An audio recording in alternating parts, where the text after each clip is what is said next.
In the last video when we talked about black holes, we mentioned one thing, that nothing, not even light can escape from a black hole's event horizon, right?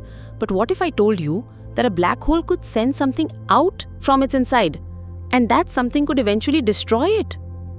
This isn't a science fiction story, guys. Today we are talking about one of the biggest mysteries in the universe, Hawking radiation. It says that even black holes can die. Black hole, a mysterious giant. Black holes are the remnants of dead stars.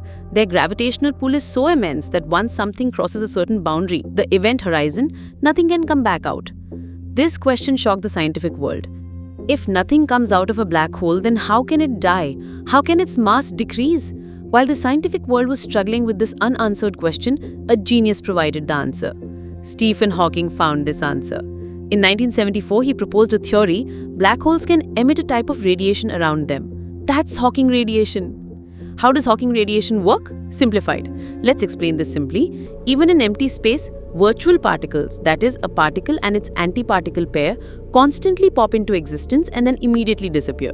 When this happens very close to a black hole's event horizon, sometimes one particle from the pair falls into the black hole. The other particle can then escape the black hole's gravity and travel into the universe.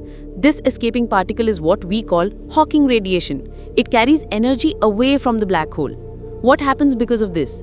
As black holes lose energy this way, their mass decreases. This means black holes shrink and over time eventually disappear. This can happen very quickly for very small black holes. Remember in our previous video when we asked if the LHC could create small black holes, we said that they would disappear via Hawking radiation, right? This is why. What is its significance? This theory revolutionized the scientific world. It proved that black holes are not immortal. Hawking radiation became a great bridge connecting general relativity and quantum mechanics. It also led to many questions like the information paradox. Does information truly disappear in the universe? So guys, were you shocked to hear that even black holes can die? What do you think about this wonder of the universe? Share your thoughts in the comment box below. I'll be back with more interesting facts in the next episode. Tune into Silver Screen Scrolls.